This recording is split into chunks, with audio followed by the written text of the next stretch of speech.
Hey, how's everyone doing? Welcome to another episode of our Thursday night chat, powered up comic book reviews brought to you by Nasty New Panda Brothers. Hope everyone is having a great Thursday. Before we bring in our panel that we always have, let's hit that intro.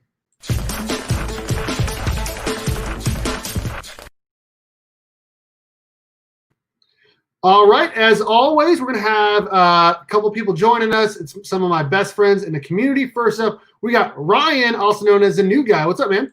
Hey, what's up, man? How's it going? Excited to be here. Boom, there we go. Next up, we got the Panda. What's up, man? What's up? What's up? How is everybody doing? We're doing good, and I hope I'm doing this right this time. We will find out. I did. What's up, Dustin? How's it going, man? Good, man. Just having a drink of my favorite new flavored water. Salty. Yeah, I just had to wear my new favorite shirt too. Oh, look at you. Look at you. I like it. Time. Dude, speaking of branding, dude, I got my first piece of merch. We got a Burke Family 54 Comics mask. Steve's so nasty, he had to get a mask. It looks good on me. Before we go any farther, we need to talk about our sponsor. We have a sponsor for our Thursday night chat, as well as 2 other videos per week on my channel. Comic book _ pressing. Oh, wrong one. There we go. Comic book _ pressing. If you need any comic book press, make sure you use Eric from comic book _ pressing on Instagram. Protect your comic book investment for as little as $10 by pressing them with comic book _ pressing. He does all tiers and ages of books, and use my promo code Burke54 to get free shipping back to you. Again, today's Thursday night chat is brought to you by comic book _ pressing on Instagram. All right, how's everyone doing today? Good. Dude, really quickly, Dustin got a hell of a grail on his channel. So if you've not seen it, hit the link in the description to his channel, 2BrothersComics. He got a really cool grail in today, and check it out. It's pretty awesome. Let's found out. Oh, go ahead. I'm sorry. Oh, no, go ahead. What'd you say? I was going to say, after I put the video up and I talked to the guy that sold it to me, he actually let me in on a little secret on that book, that there was actually 2 versions of that book, which I was unaware of. So it blew my mind. The one I have, and that book is extremely rare already. The version I have is even more rare because it was only available when you got the mail-in subscription for a certain video game magazine, and that was inside the magazine. The one I have does not say collector's edition comic. There's no price tag on the front. There's another one that has a price tag on the front. This one apparently is even harder to get than that one. So blew my freaking mind today when he told me that. That was even better. That's freaking awesome, dude. Yeah, he got a hell of a grail on his channel. Make sure you check it out. We got the first appearance of Blanca on his channel. Oh, shoot. Okay, let's say hi to everyone in the chat. We got Todd Christian. What's up, man? Drinking 2 Brothers. Ooh, 2 Brothers Comics water. That's what's up. Justin Birch, the 3rd brother from 2 Brothers Comics. Yes, sir. Ryan's in here. Panda's in here. Ruben Guzman. What's up, dude? It's Cowabunga. Yes. What's up, Ruben? Rest in peace, Edwin. No doubt about it, man. Eric Compton, what's good? Karate Kevin, hello.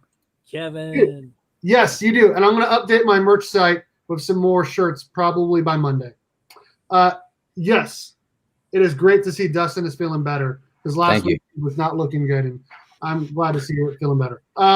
Luis Tizio, what's up? John, hello. How's it going? What's up, man? What's up, John? Hey. Chaos, what's up, dude? Bird, hello. Was it from Nintendo Power? He would not tell me what magazine it was, so I'm gonna have to do some research. He said that was the most information he would give me, but he couldn't release it all because he didn't want competitors on eBay. One hasn't sold in 3 years, he said. Oh, Wow. He's got 2 more of them. He said he bought 5 years ago and hasn't seen any come up for sale. So, Dang. Wow. Wow. Man, Oregon One. that's rare. What's up, man? How's it going? That was Oh, go ahead. whenever you revealed like why it's so hard to keep it in good condition, and then to find out they were mailing some of them with the magazine. I mean, what are the Yeah. odds many of those survived? yeah, I mean, they're apparently the ones like I have without the price tag on it were mailed in with a magazine, just like that Eminem Punisher comic. And the other ones, I don't know how they were mailed in, but the only way you could get either copy was from a mail-in. So, yeah. Wow. Whoa, Nice. whoa, whoa. Has Ryan gotten all official with a mic? Dude, yeah, he had one last week, and it is awesome. Nice, Look dude. at Look at I've the had it headphones for and 2 the or 3 mic weeks now. going. Yeah, I That's know, what I'm right? talking about. Dude, Finally getting upgraded. next time you have to go sleeveless to get real official. Oh, that's true. Yeah. Hashtag team no sleeves. This weekend, I'm going to be hanging out with my guy, Pandawesome316. We're going to hang out, get some grub, and go to a comic book store, dude. I'm excited. Nice. I'll be honest with you. I put Google Maps in to see how far. I saw you guys talking about Manhattan, Kansas, to see how far that was from me. I'm not driving 14 hours to come see y'all. Sorry. It's I'm just all right. gonna like show up and surprise you guys. And I was thinking Kentucky. So Kentucky's on like 4.5, 5 hours from me. So I would have probably drove to Kentucky, but I'm not driving to Kansas to see y'all. I'm saying we need to go down to Houston, see Ryan. I'll pick up Panda. We'll go down to Houston, and you can meet us over in Houston. And we can do some Pick me up. hunting. What's that? I'll pick you up. Houston, golly. Texas is like another country. we'll make a trip up to R&R Comics afterwards. There we go. There you go. Okay, so this is a part of the show where we're going to talk about what books we picked up. We're going to show up what books we picked up, and then I want to review a couple.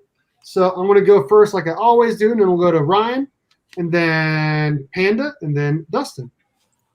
Okay, first book I picked up. Thor #6. Got the regular cover.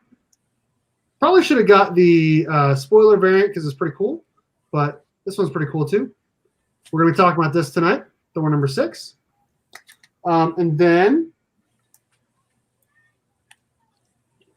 Draken New Dawn #1. This is the regular cover.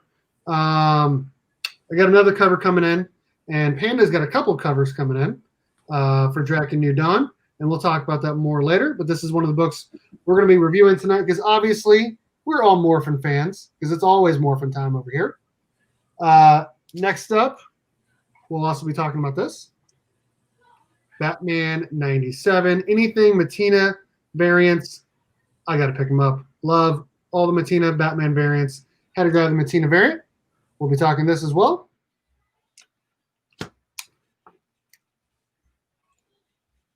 Nightwing 73. Regular cover with the Joker and the Nightwing on the cover. I can give a brief synopsis of this tonight because I think I'm the only one that read it. And then, so we're going to talk Batman, Thor, Draken, New Dawn. And then I did pick up a back issue.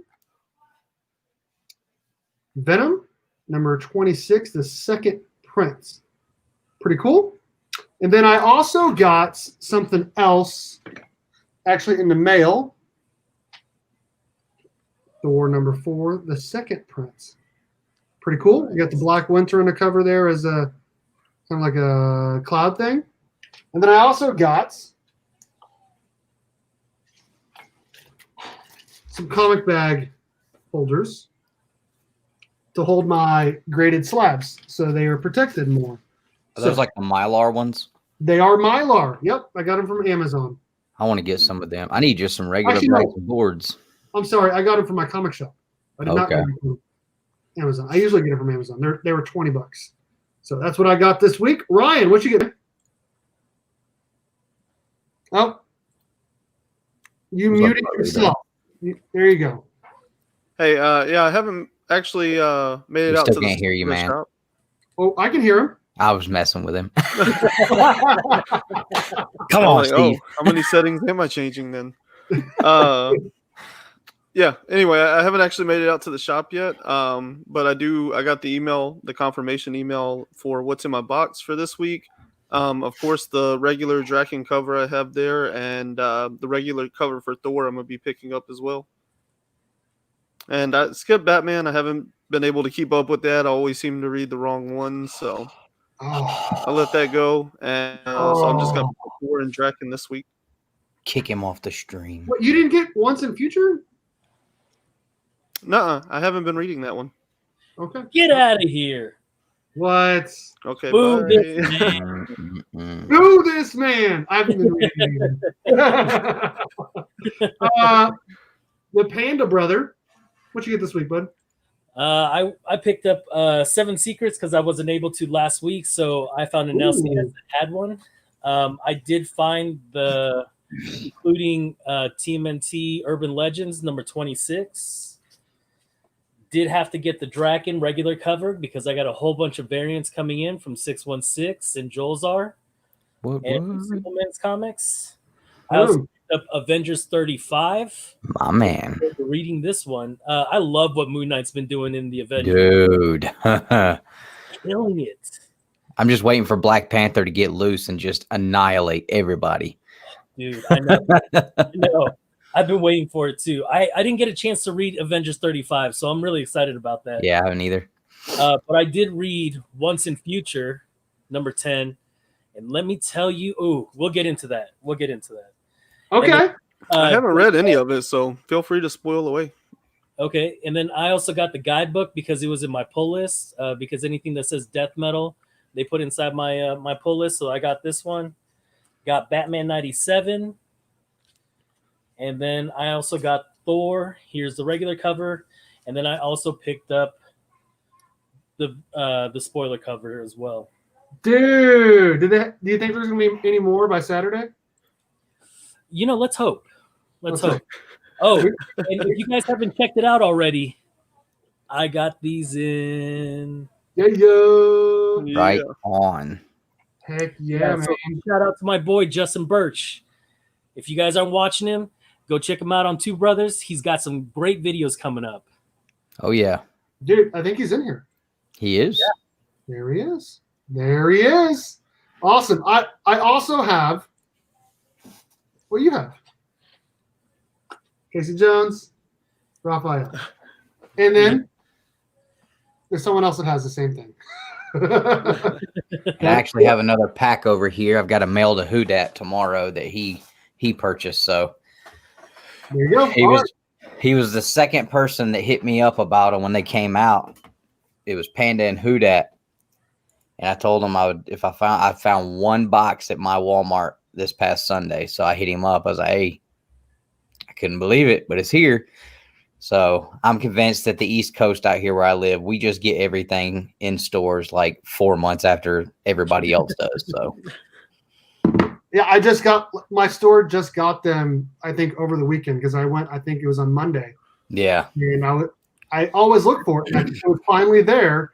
And my wife's just like, just get it.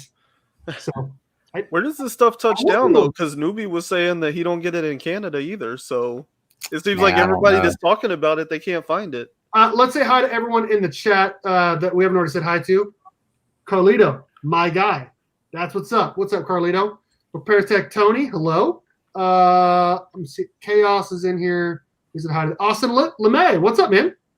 Hey, what's up, Austin? My dude. What's up, dude? I think I got everyone above them.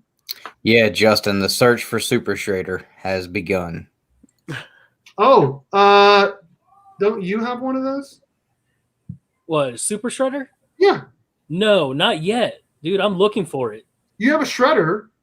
Yeah, Super Shredder just came out. Like, yes, that's the new Raphael Casey Jones 2-pack. Yeah. Nice. Say hi to everyone. I just got the regular shredder and super shredders from TMNT 2. Yeah. And I will fight a 6-year-old if I see one of them in the store. Dude, I will I'll say fight the kid, their daddy, their uncle. Let's go. There you go, Mark Spector Comics. That dude is actually pretty jacked. He's pretty jacked. Not gonna lie.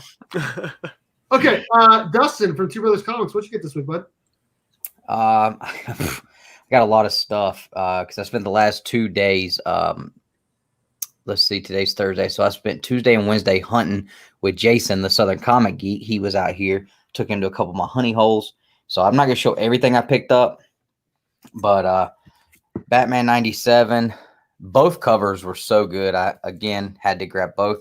I thought it was crazy they had the Riddler staff in here, so I was expecting the Riddler to do a little something, but he didn't. But it's all right. That was still the best book that came out this week by far. Avengers 35, have not read that yet, but again, loving that series. Second print, Something's Killing the Children, number 7. Pick up every cover that I can find because I love that series. I want every cover. Once in Future, number 10. Have not read this yet, but this will be the next one I read. you need to read it. It's so good. Yeah, I'm going to. Draken, cover A, and the foil cover. This is the only Lord Draken cover that I'm missing out of the actual, not foil covers, but I've got his final form, the Evo 3. I've got the regular one, but I need the Evo 2, so I got it in foil, but that don't count. Nicholas said, "Ooh, Dustin ugly." What's up, Nick? And then today I was able to pick up Thor. Yes, it's just a floppy without a bag and board because I'm out of bags and boards, and I've got about 40 books sitting around here with no bags and boards because I'm just sorry and I haven't gotten them yet. And then getting into some of the back issues, found this for $2 at a antique shop, and it's this came out the same year and month as Beavis and Butthead number 1. So I think this one is probably an argument for first appearance of Beavis and Butthead. I don't know. The cover's detached on the top staple, but I thought it was cool. Transformers Generation 2, issue number 1. This is the foil cover with Optimus on it. This is just a cool freaking cover, so I grabbed that. That is an awesome cover, dude. Yeah, I had never seen it before. I was just looking on eBay on Tuesday for cool Transformers covers, and I saw that one. And then Wednesday, when we were at the shop I took Jason to, they had it, so I grabbed it. Probably my favorite Thor cover I have ever seen in my entire life. Not counting Silver Surfer 4 because it's not a Thor book, but that right there is just too good. Just too good. So I don't see any of the Hunt guys in here, so I can show that one and a couple other ones. We got the Hunt tomorrow. Now I got a couple AOKs from Southern Comic Geek. He gave me TMNT issue number 9. Oh, dude, that is an awesome cover, man. Oh yeah, you got like yeah, you've been caught. Sorry, go on. I just had to do that. He hooked me up with the Donatello one-shot, so now I just need the Michelangelo. And this one was the coolest AOK he got me. We were at the first shop, which is a booth inside of an antique store where I have my pull list, and I saw this on the wall, and I guess I kind of made a big deal about it. Wasn't thinking I did, but when we walked out, he handed it to me. I couldn't believe it. I was ready to slap him. It's Absolute Carnage, issue number 1, like you've never seen before. No, what? So I plan on slapping somebody upside the head with this tomorrow on the Hunt. Do it. Dude, who did that? It's a local artist here, and I'm not sure of his name, but when I go back to the shop, I'm going to get his name, find him on Instagram, and I'll share his information with everybody. But yeah, a carnageized Joker. Can you imagine that character? I mean, that would be ridiculous. That's Wow. And then today I found this at the that one store I'm always talking about. Mister, I'm going to charge you for the new comic book day books. Well, I got him today. Yeah, I got him because he didn't know this was in one of his long boxes of back issues, and I snatched it up for cover. Hey. Dude, is that like an expensive book? Because it Yeah. looks like it might be. Yeah, it's Miles Morales number 1 from the second series. So now I've got 2 Miles Morales number 1s from separate series. Now I just need the Miles Morales number 1 from the original series. in the Ultimate Fallout 4. But Didn't you have it? I did, and I had to let it go. Thought I'd be able to grab it back again, like in a couple weeks, and then it blew up. So I have not been able to get it back again. Dude, that is a sick Miles Morales. I think us three at least all have that same Miles Morales because I think we all got him from Jolzar. So What's that? The Clayton Crane Miles Morales cover. I forget. I think I got mine off of a private seller on Facebook last year, but yeah, it's the same one you guys got. I plan on getting Clayton Crane to sign that one for me, and then I'm gonna send it to CBCS. There you go. We're going in September. We're gonna. That's one of the ones that I'm gonna get signed. Yep. And I got like 30 other dollar bin books over there. They're really, really good, but I'm not gonna show all those off. It'd take too long. Too long. Dude, those are some sweet books, man. I like. Yeah, I was pumped, man. You should see the ones I left at the shop. I'm trying to go grab. That's why, if you guys look at my Instagram story, I put up a $200 lot. I'm gonna just add some more books to it a little bit at a time. I'm trying to go pick the books up I left yesterday there because they were, and knock your socks off. Yeah, Clayton Crane. We're gonna see him, and Carlito's going to be there too, and Mike V, and Panda, and me. Yeah, next time you should do a live stream or do a video, man, so I can see some of the stuff that you passed up, so I can tell you to go back and buy it for me. You wouldn't want the stuff I passed up. It was or the stuff that I left anyway. Are you talking about stuff I passed up on? Yeah, I was going to, but honestly, me and him just got so busy digging. I bet we went through. This dude flexing over here. This dude is flexing. I promise you, if that's the meeting I think it is, he would rather stay here. But yeah, we probably went through 250 long boxes. I bet we moved 5,000-6,000 books yesterday. It was crazy. Dang. What's up, Ryan? What's up, Ryan? Yeah, I saw the video you did with Southern Comic or the. Yeah, it was just like an Instagram video. Yeah, it was on your story. Yeah, that's the second time we've met up. Me and him, the past 2 times, like we just get so busy digging, like we don't even think about taking pictures, shooting a video, nothing. We're just digging. He put together a long box of dollar bin books, and then he let me throw my little small stack in there with his, and we got them for 50 cents a piece. Dang. Dude, he found like 3 copies of the first Black Suit Superman too. Like he found some good stuff. Nice, man. Nice. Yeah. Shout out to the 28 people up in the chat. Thank you for joining us on this beautiful Thursday. We're going to be talking some comics tonight. We're definitely going to be talking these 3, and then we'll let people talk about anything else they want to talk about. Should we start with Thor? Okay. Yeah, we'll start with the snoozer first. Oh wow! Yeah, I said it. Johnny Cates, huh? I said it. I've decided we've got to have one guy on the show that is just the pillar of controversy, the chaos of the comics show on Thursday, and I will gladly be that person. Are you going to be throwing any comics this week? No, I don't think I'll throw any. Man. Still salty over that comic, man. No, right? Thanks, man. I was so pumped about it. I'm still excited about it. I can't wait to get that to CGC. Dude, badass, no doubt about it. Mm-hmm. If it comes back at 9.8, it's gonna be $150,000 book because I said so. Because I'll have the only one on the planet. Sup? What if you slide like the worst book ever? And you say it's worth the most because it's the only one on the census. There you go. Shout out to that 2BrothersComics water. That's going to make him stronger. Quench your thirst every time. There you go. Okay, we're going to talk Thor number 6 first. There's been a lot of hype around this book in this series because Donny Cates is writing it. And we got the last issue, we got the first full appearance of the Black Winter. This story has been kind of building. You've seen Silver Surfer Black, which is actually in this most recent book. You got Galactus. We've seen Beta Ray Bill, Sif in the Black Winter, and Thor kind of powered up. And we had the ending to the first story arc by Donny Cates here in Thor. I thought it was really good. I'm not going to try to say too much about it. I'll let everyone else kind of give their thoughts on it.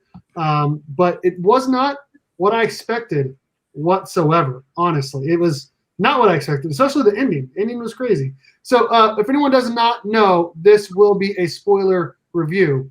We're going to be spoiling Thor 6, Draken New Dawn, and Batman 97. Those are the ones we're going to talk about. Okay, so I'm not going to say very much more other than I really liked it, and it was crazy. What do you guys think? Ryan, go ahead. Yeah, I really like this one. Probably my favorite book of the week. Like I said, I think I kind of assumed I knew where we were headed with this, but this was a pretty crazy turn in the story, and I think it's going to have interesting side effects for going into this King in Black event. So I was pretty excited about this book. I mean, like 8, 9 out of 10, easy. It was a lot of fun. Yeah, I absolutely agree. I thought it was really fun. I really love when Norrin shows up, or Silver Surfer, as you guys know him. Just the expose that we get, or the explanation of what happened in the last couple months of what Thor's been up to since the big fight. In like this whole series has been big fights, and they've been great. And this was no exception. There was great fight between Galactus and Thor. So I liked it a lot. Definitely. Yeah, I will say I'm not really a fan of the storytelling device they used there at the beginning. The way they set up the whole beginning plot, I was like, I don't know. This seems like he's trying a little too hard here, but it really made it hit at the end whenever you see Thor's eyes all just like black and watery. So it paid off. It was worth it. I'm glad I stayed in because those page turns were really fun. Just seeing what was on that next page was pretty intense. Yeah. I thought it was great. Dustin's doing something, so I'm going to show this off. This was probably the best spread in the whole book.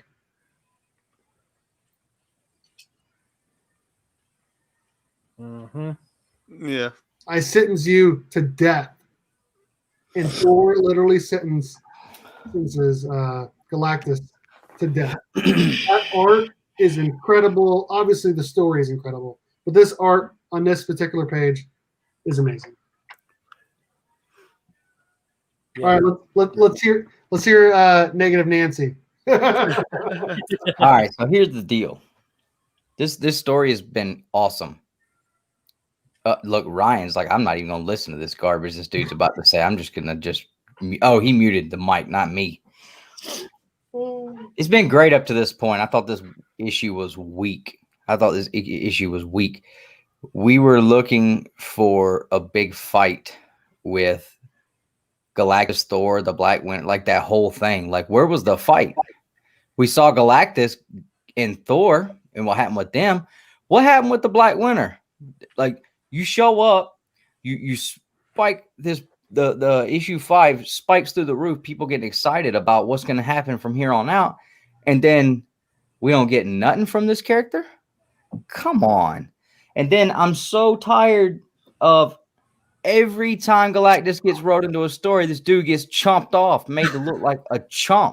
This is goddamn Galactus. Come on! Every single time Galactus gets chomped off by somebody, and and I understand like this Thor is the dude. I mean, he is the baddest dude, but I mean, God almighty, he just has been beating on Galactus this whole time, which I've kind of liked, but I'm just like, dang, man, when is Galactus gonna just get his due and beat? Like, at this point, I will never read a book where Galactus shows up and be like, oh, Galactus is here, boy, it's about to go down. Because all that's gonna happen is Galactus is gonna go down. He's gonna get beat down the entire series, annihilated, and walk off with his tail between his legs. So I think this has definitely been the weakest issue of the series. I was really hoping for more out of that fight with the Black Winter. I was hoping to see a little more and get a little more detail on this whole Black Winter thing, and it just kind of seemed like it was just kind of just hazed over a little bit, and then it was all flashbacks. Like, this whole thing was a flashback. Like, well, where's the details, Donnie? What's going on? And he's probably just laying seeds now so that he can do something crazy later. Fine, whatever. But I'm just saying, like, we got to stop punking Galactus out all the time. Thank you, Mark. Like, Galactus has got to stop getting punked out all the time. That, or don't build this character up to be such a big, bad dude. Like, don't put Galactus on that level if you're going to keep punking him out all the time. That's all I'm saying. You know, Dustin, for as big of a bad guy as you are right now, like, I totally agree. I didn't even think about it. I was so involved in the whole Galactus fight that I didn't even think about Black Winter. Like, he showed up for nothing. So Well, that the read of the week has to be changed for me now because of that fact. Like, I totally forgot about that. Yeah, you're absolutely right. Like, I was so enthralled in the whole Galactus thing that's it. That's all I really looked at. So you have swayed my my pick of the week. Yeah, I mean, you know, like I said, I think this series has been great thus far, but the fact that we didn't, I see you, John. All right, Dan, I see you. John and I don't agree on anything, like, at all. So I can see what he's saying here. Oh, okay. Well, that ain't got nothing to do with me. Oh, well, negative Nancy over here. I thought John was my boy. I see how it is. But yeah, I mean, it's just like, it's been great all the way through. I mean, every issue's been awesome. And then this big buildup with the Black Winter, and it's like, well, what happened? We get a flashback. The whole entire issue is just a flashback. We get a very, very small part where he threatens to do this and threatens, you know, this Black Winter's been threatening to do all this and he didn't even do nothing. Yeah, he ended up as a snowflake at the very end. He was a snowflake. Yes. Shout out to Mountain Peak Comics for joining us. They were on Simple Man's Comics, I think about 2 weeks ago. Brian unboxed a pretty cool mystery box from them. So shout out to Mountain Peak Comics. They're pretty awesome. Oh, he's about. Oh, is he really going to throw that? So is this? So is there more after this? Is this still ongoing? Yeah, it's just the first story arc. Yep. Mm-hmm. There's already so it's the end of the story arc. Story arc, yeah. That is. Yeah. I mean, I don't disagree with you because, like I said, like the whole first half of the book, I was kind of like, this is really boring, you know. But I think the page turns and the surprises were what made it a fun read. Maybe not the greatest read, because I don't disagree with you. The fight was kind of weak, but we got some really good fights in the previous ones, and this felt like almost like shelving something for later, like you said, kind of setting something up for a bigger event. So this definitely ended in a way that says, like, we're going to come back to this later. But it does make it interesting. Where does the story go from here? Waiting to get to what Thor saw, you know, like he's seen a moment in the future. So what happens between now and then to make this worth reading? If, to me, this would be a great way to like end this and just completely, this is the last book. We just did a 6-issue miniseries. And then whenever the event kicks off, that's when you'll see this Thor from right here in this moment. That's where he'll pick up again. Chaos. Yeah, that Chaos beat me to it. That was what I was about to say. Like, that was pretty cool. The Infinity Stones on the hammer. Mm-hmm. Yeah. And then that was awesome. And look at the gauntlet. What is that made out of? Is that a symbiote or what is that? It's maybe the Black Winter gauntlet or something. I don't know. Yeah, I was going to say, that was my impression, is that the Black Winter is not gone, but that maybe the character of the Black Winter is less valuable than the power that it holds. And that's what that is Thanos has now made a gauntlet out of the Black Winter snowflake thing or something. Yeah. And then, like, you see all these other characters here. You see Venom. You see Wolverine. Friggin' Ghost Rider's in here. Havoc's in here. Is that my man Omega Red right there, right between his legs? Dude, maybe this is going to be a good one. Yeah, I mean, to me, this was exciting. I like that page turn. That was a great, you got great Hulk reveal. In there, Spider-Man. Yeah, you got the whole game. You got a lot of really cool stuff going on. It's the whole universe. They're about to come into this one. Yeah, whole Marvel zombie universe.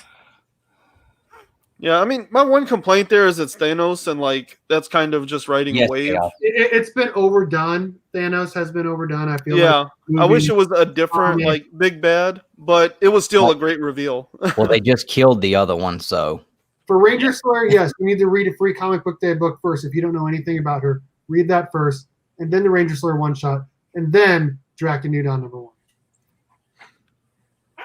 Yeah, it's like, they need another big bad. Just like when you've got Galactus, you got Thanos. Those are, like, to me, like, those are the biggest, baddest dudes. And then, like, we just punk Galactus out, and every time he jumps in a storyline. So, like, yeah, Thanos is obviously the next choice. So I don't know. Man. Watch, Thanos will get punked out too. And then it's just like, what are you doing, Donnie? Yeah. And that's my concern, kind of like like Game of Thrones. Like, at some point you just learn to expect that whoever you like is going to die, like it becomes so meta and cliche. That's my concern here, is if you keep on bringing up big bads and then just knocking them down like this, I don't know, you're going to lose me. Stop using the same trick, That is true, John. DC has been using the Joker way too much. Marvel's been using Thanos way too much. It is true. Having said that, when we get to Batman, James Tynion is killing it with new characters on that line. I need to see the Joker War. You get a ton of other really interesting new characters. Yeah. I'd love to see, like, a big storyline for DC revolving around Scarecrow. Like I could see Scarecrow being, like, they could take the Joker, pull him out of this storyline, and drop the Scarecrow right there in that storyline, and it would be just as good with all the toxins and stuff. And Scarecrow would have been awesome for that storyline, but I'm not going to argue with my man James the Fourth, because in James Tynion I trust. So I'm just saying. Yeah. It does feel like there's definitely some characters they use as crutches here. Yep. And that sucks too on here, because they had Galactus. Like, what's bigger and scarier than that? And they turned him into nothing so they can bring in Thanos again. So yeah. And I thought Galactus was going to have, like, a comeback story, because when he came in, dude was missing an arm. His whole helmet was jacked up. He was beat to death. I was like, all right. So, yeah, Two-Face, man, I was just talking to the guys at the shop the other day. I was like, let me have a big Two-Face story arc. Let me get a big Scarecrow story arc. Those two never get used, and I would love to see it. But have you read The Long Halloween? No, I've got the trade I found the trade the other day at a shop, and I wanna get it though. Okay, because that character is in there. Okay, I'll check that out.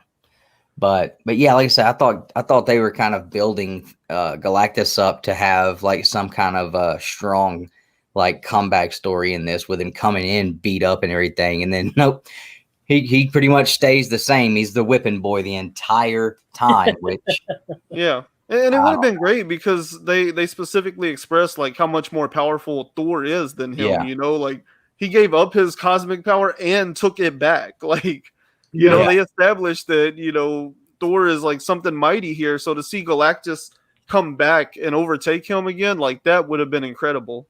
I mean, Thor is a bad dude, but he is a bad dude, and he shows off in this issue. No doubt. Yeah, and I'm not hating on this Thor, this character, what they're doing with it.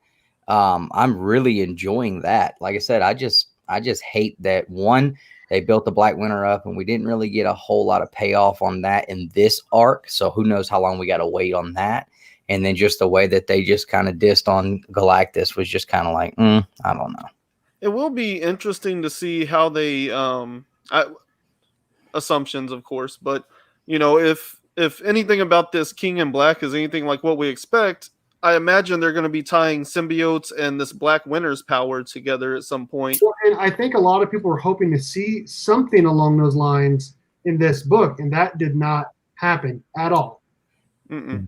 Donnie actually said, and you can take it or leave it, because he's obviously not going to tell us, but he assured us on the during the Mainframe Comic-Con that the two will not actually have anything to do with each other, which is hard to believe, but that was what he said. So, wow. Yeah, well, here's where I was at going into number 6 here. I was like, okay, so what they're going to set up here is that the Black Winter basically somehow takes all of Thor's power. So now he takes King Thor's power. So now you got a king. He's a Black Winter. He's going to get a Venom symbiote or something, and that's going to be your big war against the King in Black. That's what I was expecting, using all those powers together. So I still kind of assume we're going to see the symbiote and the power of this Black Winter Yeah, I mean, it would be thing cool. intertwine at some point, you know? We have It would not be even cool. talked about that. That he did kill Galactus in this book, and Kate's he just destroyed history by doing that. That is true. Just like Tom King did with Alfred, which the whole current arc is about that. You know, I totally forgot this panel here at the end. Let me pull this up. This is crazy. How did I not see this? I must have been speed reading. Look what they're walking into in Asgard. Oh, you didn't catch that? I did not catch that. Yeah, because remember the dialogue at the beginning, they mentioned that there's new decorations or whatever in Asgard. Oh, you're right. Yeah, and so you get to the end, and that's when they finally reveal what the new decorations are. Yeah, it's just another way of them taking a dump on Galactus. That's the way I looked at it. I swear to God, I was just like, I thought the same thing. I was like, man, this is like the skeleton graveyard in Lion King. yeah, I mean, it's like no different than you know me having a 10-point buck hanging on the wall over here. Like, you know, it's you literally. It's a trophy the Black of Winter your even said, like, what do you accomplishments. want? You want him as a trophy? And that's all it is. Turned out to be a trophy. Yeah, you're right, Mark Spector. This does have that Hulk 181 ad in it, and it's got all the information about Wolverine in it before Hulk 181 came out. This is one of those, just like Daredevil, that has a, I guess you could consider it a cameo of Wolverine before Hulk 180 and 181. So pretty cool. Boom. Dude, nice. So it sounds like we all pretty much liked it, though there was a lot of things left unexplained. We did not get everything we wanted out of this book, but it was still good. But there's a bonus digital edition information inside. Is there? I have not checked that. It's on all of them. See, there you go. Dustin and Ryan are on fire tonight. Glad you're feeling better, dog. Yeah. Thank you.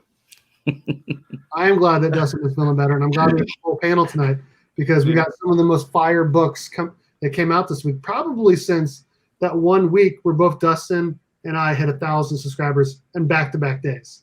So I'm pretty stoked on this. How is or does Wrath play into the Venom run? Well, there's they're going against each other next week, where Wrath is hunting down Null, and I think Null is just going to take care of him in one issue. I don't know much about it other than they're going to be fighting each other in the next issue. So because Null is making his way to Earth for the King in Black. Pretty excited about that. You guys got anything else you guys want to talk about on Thor #6? No, I think I pretty much covered it. Yep. Dustin swayed my decision. Didn't get the payout we wanted. Should we go to Draken or Batman? You want to do Batman?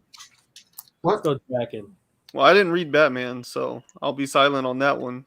Okay, so we'll go to Draken. Okay. Ryan's like, fine, I won't talk for the last 20 minutes. Okay. It doesn't matter to me which one we do. Yeah, that's what. Yeah, it doesn't matter to me. We're gonna do Draken. That's what the people want. That's what the people get. This book came out for Batman. I got the regular cover because I have one from Simple Man's Comics and the 616 Comics. I'll pull up the link and I'll pull it up here in a little bit. Coming in a little bit. That's also Panda ordered. And then I think you guys both got one from Jolzar Collectibles because that cover of Draken with all the helmets is straight fire. Honestly, pretty much all the covers for this book are great. Like, really good. All of them. Dude, I went nuts with this cover. I got the one from the 616. I got the one from Jolzar. Plus, I also got the 1 in 10 and 1 in 25 variant as well. Like, Chaos is killing me. Should we hold off on Draken for Chaos? You know what he's saying? Do you want us to? Should we review Batman first for one person on the whole panel? He said no. Well, how about this? I'll message you on Instagram when we're done talking about Draken, and then you can come back so you can talk Batman with us. How about that? Okay. So yeah, the covers for these are insane. Shout out to Panda for getting a whole bunch of different covers.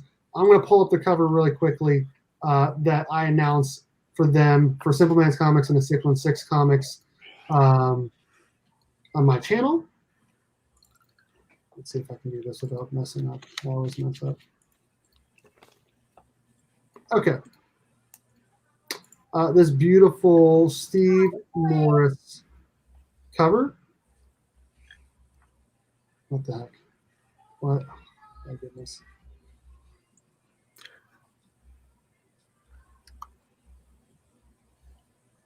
There we go.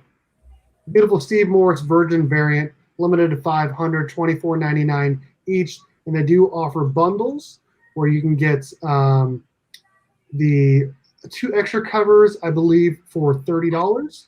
And then there's other ones you can get as well. The Mega Bundle, the Amazing Bundle, the Super Bundle, all of that. But they all include this awesome Steve Morris Virgin variant for Simple Man's Comics and the 616 Comics. And you can use the Thanks 10 coupon when you want to get it to get 10% off your order.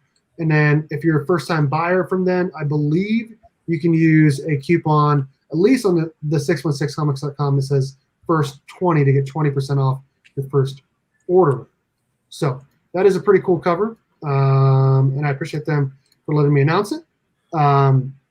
So this book is basically taking place following the events of everything that's been happening in Power Rangers, and also obviously the Free Comic Book Day Ranger Slayer, which was taken, Dustin told us like a month ago, it was taken over 4 issues of Go, put all together in one. And then we had the Ranger Slayer one-shot, and then we have this. It's called Draken New Dawn because she's, if you couldn't tell by the cover, she's basically the new Draken with her helmet and her stuff.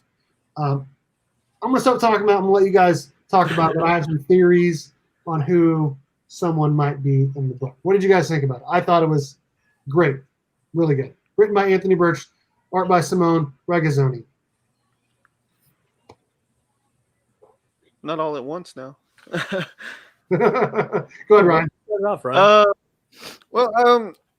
I thought it was good. It wasn't bad. It opens a lot of mysteries, but it just, I don't know, it didn't quite give me enough answers to hook me in like that.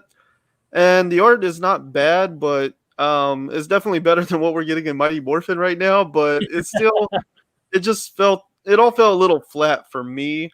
I think mostly because honestly, this just went a completely different direction than what I kind of expected, or in a lot of ways, I guess, wanted. And so that I think that kind of colored my perception a little bit. Pandawesome316, what you got? Yeah, I think I expected a little bit more. So when I read it, I was kind of let down. It was still a good story. It was just not what I had in mind whatsoever. Like it just feels like a continuation from Ranger Slayer, which it is. But I was really thrown off by the title, Draken, New Dawn. Like I didn't get it until reading this whole thing. Like, okay, I get it. She's the new Draken, but I wanted freaking Draken. You know what I mean? Like I really wanted a Draken story. I really wanted something. So I don't know. I thought it was really cool. And then the shot of the Tin Man was really cool. Trying to figure out who the Tin Man is and why, Draken had him inside that prison for so long and why he was doing all the stuff he was doing to him. I thought it was really good with that arc. So I can't wait to find out who the Tin Man is. I don't know what anybody else was calling that Ranger. I was calling him the Tin Man the whole time. So yeah, I didn't have a name for you him. guys so far are completely wrong in your opinions. And that's what I'm looking for right now. I'm really hoping that you can explain. 'Cause here's my thing. Honestly, I cannot give a better synopsis of this book now that I've read it than what I could have given you before I read it. I don't know what it's about or where it's going. Yeah. Dustin, you look like you got something to say. Well, couple of things. I thought it was a good read. I understand what they're trying to do, and the fact that they are setting up. I think this is probably going to jump into the continuity of one of these two new series coming out. I can see that happening. I can see where they may split and have Draken in one storyline, Kimberly in another storyline, in order to have a Draken in each. Because if you think about it, with Go-Go, there was more of the Ranger Slayer in that series than Draken. And then in Mighty Morphin, there was more Draken than there was Ranger Slayer. So I can kind of see what they're doing there. And the fact that they made Kimberly the new Draken, and they call this Draken, what is it, New Dawn? New Dawn. That title makes sense. I was a little disappointed, like Ryan said, to find out that it was not going to feature Draken. But then after thinking about it and reading it, that would not make any sense because that story has been told and it's over, and they're setting up a new story with him. So it makes sense.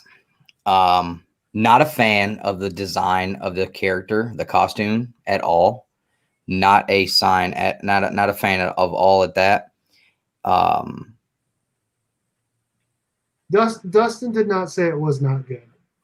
That is not what he said. And Ryan also did not say it was not good. They still have 2 more issues to win me over. Yeah.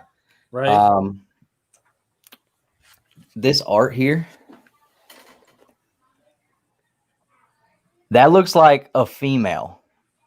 That's supposed to be Draken. That's supposed to be Tommy, the franchise. And that looks like a 12-year-old girl's body. And that's been now a this problem panel with right all here- of these books lately. Yeah. This panel right here, you could throw Joker face paint on that, and I would think I was reading a DC comic. So those 2 panels kind of had me a little bit like with the art. I mean, and then you get to this panel here. I mean, like, is this Tommy Oliver? Or is this the Joker? I mean, it's just the facial features. Where's his scarring? I mean, it was, I don't know. I thought some of the art was good. Some of the art was lacking. To me, still my favorite character is Finster 5. I love that character. I've been a fan of that character since he debuted. But one thing about that though, I wish they would just call him Finster. It's kind of annoying to me. They put that 5 on there every time. I'm like, we know at this point that he is wearing Alpha 5. So I still like it. I still like the 5. Yeah. I still like the 5 after Finster. Like, I still will forever call him Finster 5 now. Oh, I'm not opposed to that. I'm just saying, like, in the dialogue, like, it's just weird to me that they put the 5 on there every time. yeah, And not that part is like swaying my opinion on this book any. I'm just saying it's like a little dialogue thing. I'm like, but yeah, I mean, I like I said, it's not a bad one. Yeah. I think it's a good setup if these guys can pull it off in the next 2 issues. I think this was a good setup. It laid the grounds for the mystery of who this trapped person is. Which I think me and Steve both have our own ideas of who that is. And, you have the power struggle. We have not talked amongst us about any of these books other than saying we like it or did not like it. Yeah. That is all we've said. Yeah. I like the power. And I do want to talk about theories because I think that part is interesting. Yeah. I want to start when Dustin's done here. I was going to say, I like the power struggle between Scorpina and Kimberly and between the Sentries and the Coinless. I think that sets up for a good storyline of how are we supposed to now consider these people our allies who oppressed us for all this time while Draken was in control. How are we supposed to trust Kimberly, the Ranger Slayer, who was at his side the entire time during the Shattered Grid event? So they're definitely adding a lot of interesting pieces to this, but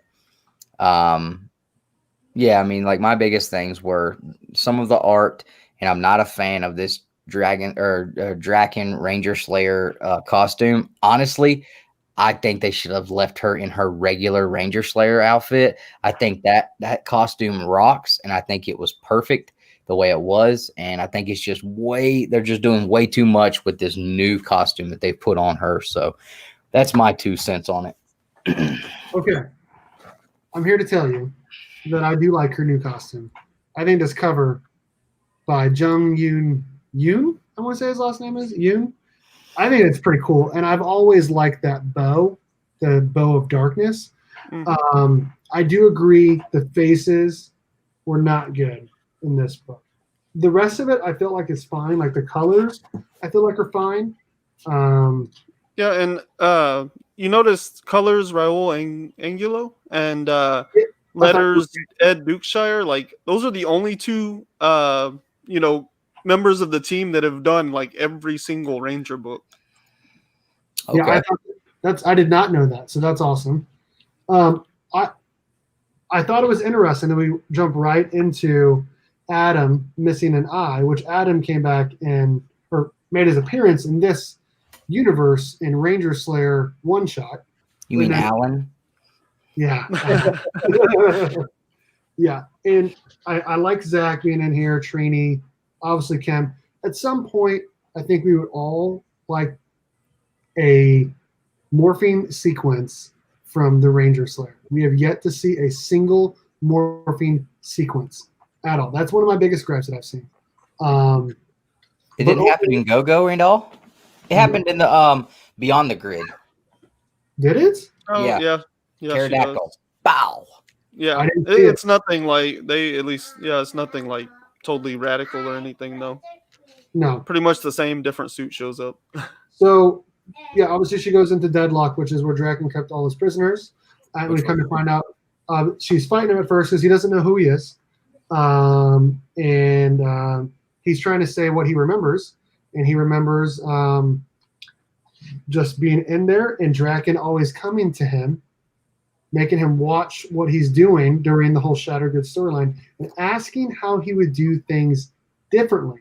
Now, he broke out at one point and they're fighting, and they are evenly matched until Draken uses something to get him off, obviously. But they are evenly matched, and there is only one person that is evenly matched with Tommy, and that is Jason.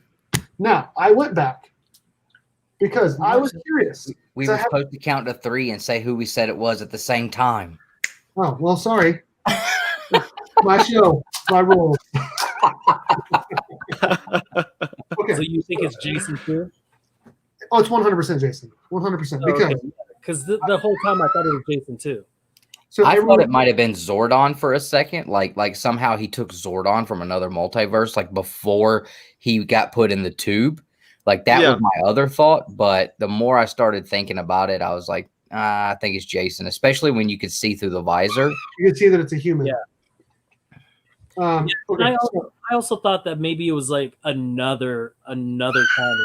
So it was either another Tommy or another. Yeah. I have two theories. Yeah, like a third Tommy. Rana King or whatever his name was. I have a theory, and I'm going to show both of them off. Okay. All right. So I went back because I remembered it was the Shattered Grid annual from 2018, where they had all these different stories by different writers. The very first story is written by Kyle Higgins, okay? And it is obviously during the whole Shattered Grid, they're getting all the different teams and all that stuff. Well, we have Zeo. Who is in Zeo? What are you doing? I was just holding Panda's thing up here for him. Okay. This is theory number 2. I just grabbed the wrong book at first. In this story, Draken is playing Tommy. Well, Tommy is being held captive. Okay. Mm-hmm. And at the end, we get that. Now, we don't know if he slices his throat, cuts his face. We don't know. We don't know for sure if he's dead, other than he just falls down because he hits him with the salvo. And that is the last time we see the Tommy from the Zeo world. So that makes me think it might be Tommy. But the better decision, in my opinion, has always been Jason. And we all agree so far. I think we all agree it's Jason, right? That's what we all think it is. Okay. So in issue 12 of Mighty Morphin Power Rangers, we come to find out how the coinless universe happened, where Tommy is fighting all of them, and they're creating the new Ranger, the White Ranger, using Ninjor for Jason. Well, he's in a tube. All that stuff's happening, okay? And Tommy shows up, Draken, before he's Draken, and they're fighting. And that is the last panel that we see from Jason. The very next panel, all we see is that he's holding the helmet. We don't know. We're just assumed that Draken killed him. But we do not know for 100% fact that happened. And so, obviously, in every single one of like the series, when they're both together, there's usually always a power struggle between Jason and Tommy. I was talking to Jack, Mr. Bolo, from Simple Man's Comics, that Tommy versus Jason is the best rivalry among any characters in the Power Rangers universe. Those guys had heat in real life for a little while. Oh, they did. 100% did. And so I just think, obviously, with him asking, how would you have done things differently? And them fighting, and they're basically being equals, it has to be Jason. That is my theory. What do you guys think on that?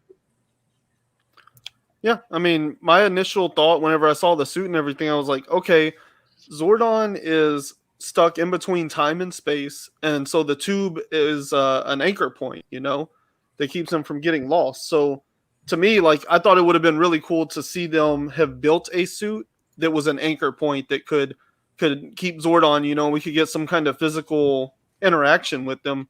But there's just like too many layers and too many interesting things going on there that, I mean, I agree with you. I think it all points to Jason, but that's the only other logical option I could see. The only like logical twist I can find would be Zordon, but it's probably Jason. Like, I can't see how they wouldn't, other than just to mess with us, I'm glad somebody else thought Zordon too, because I thought I was crazy. Oh no, yeah, that was my first thought. I was like, if they put Zordon in a suit, like, this is gonna be the coolest thing ever. Because all he has to have is something to encapsulate him. That's it. So it doesn't have to be the tube. It's never been said that that's the only thing that he can survive in. So who knows? And like you said, Zordon was gone for how long?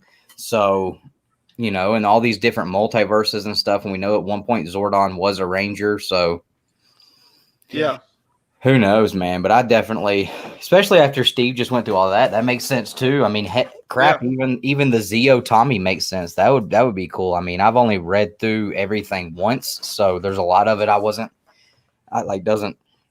resonate. Yeah, I didn't have all that evidence, but yeah, that was my initial thought was Zordon, and I was like, no, but it would make sense. Jason, like they're so competitive, like Jason would take that fight all the way to the grave and then some, Yeah, he would, and he is shown to be an amazing leader in the Omega Rangers, and before when he was actually, I really liked the very first story arc, the first two story arcs that Kyle Higgins did in the original Mighty Morphin Power Rangers run, because you get to see a lot of Jason versus Tommy and that conflict of him joining the team, and then when he becomes a White Ranger, kind of jump forward, and Jason's like, okay, I'm ready to leave to start my own thing. And yeah, after I read it, I was like, it has to be Jason. Yeah. So I went through and I pulled up issue 12 of Mighty Morphin Power Rangers, and I was like, 100%, it's Jason.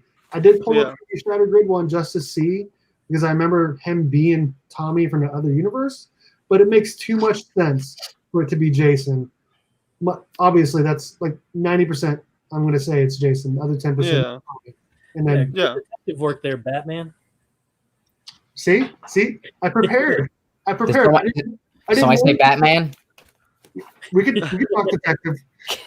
Yeah.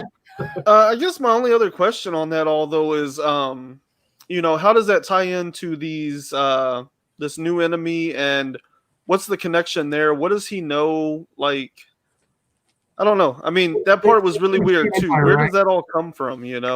That's a Machine Empire coming at the end, isn't it? Is that who that is? No, that was from. I looked that up. That was from Lost in Space, I think.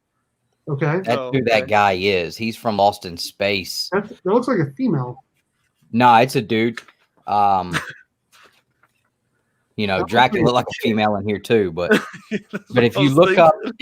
up, let me see if I can figure out his name because I had to look that up too.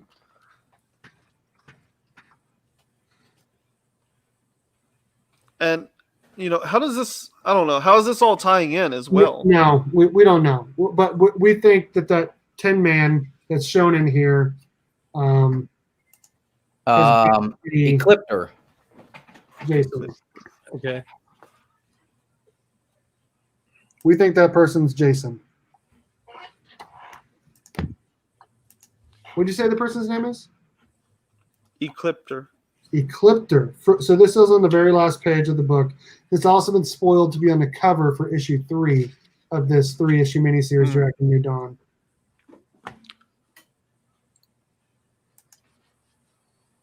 Yeah. Okay.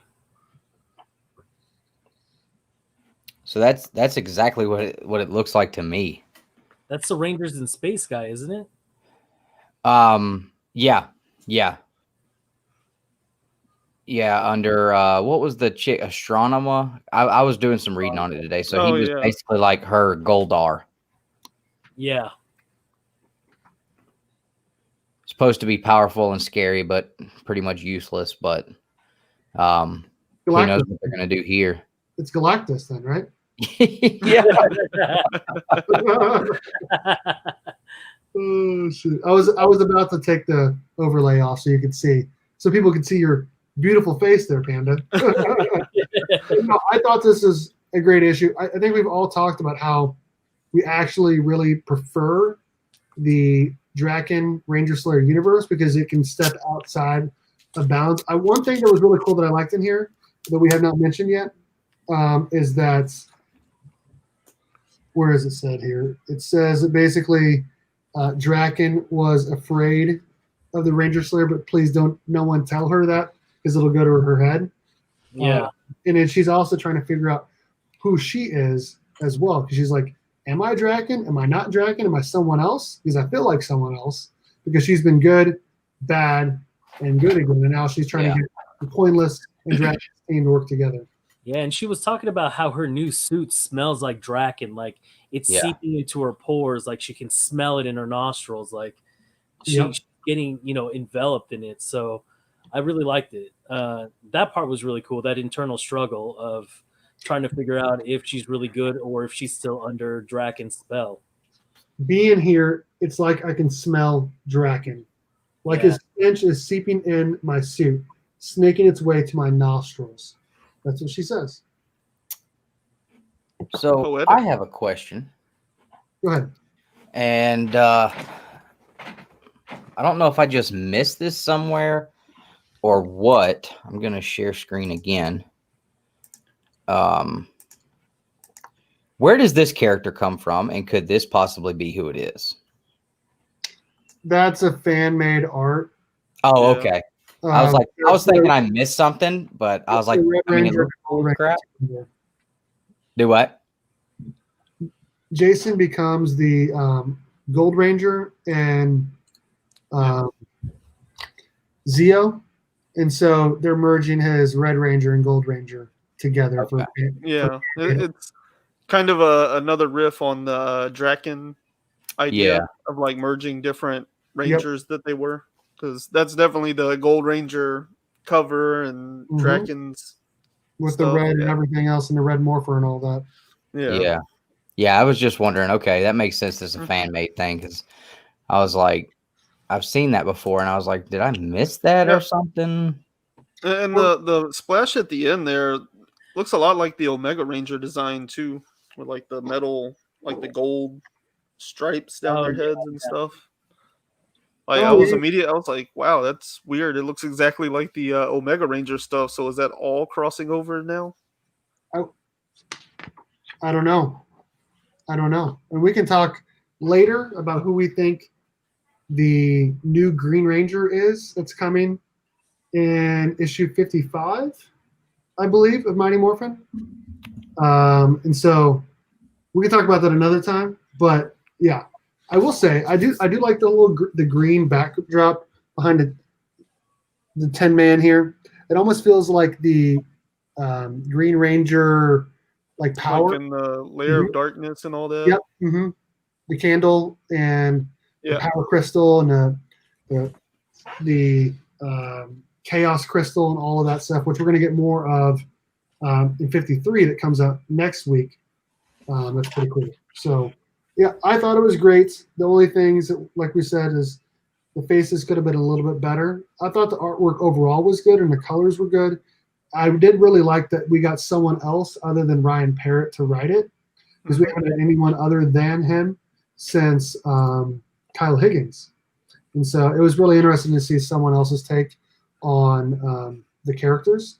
I did put a link to Simple Man's Comics, the 616 Comics exclusive cover that you can get for $24.99. Let's see here. The plot thickens. Yeah. What does that mean?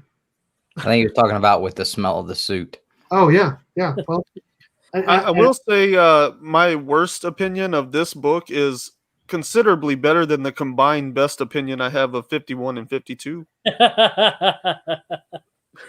Very true. We will discuss 53 next week. You guys got anything else you guys want to say on Power Rangers Drac and New Dawn? It was my read of the week. Okay. I still had more fun with Thor, but this was a good one. Have you read Batman? I'm interested. Yet? Right? Have you read Batman? I did read Batman, and honestly, don't say it. It was okay. We'll get into it. All right. We just got down to Drac and New Dawn #1. All the covers were amazing. Story was amazing. My read of the week. Okay. We are done talking Thor and Drac and New Dawn. We're going to move on to Batman. I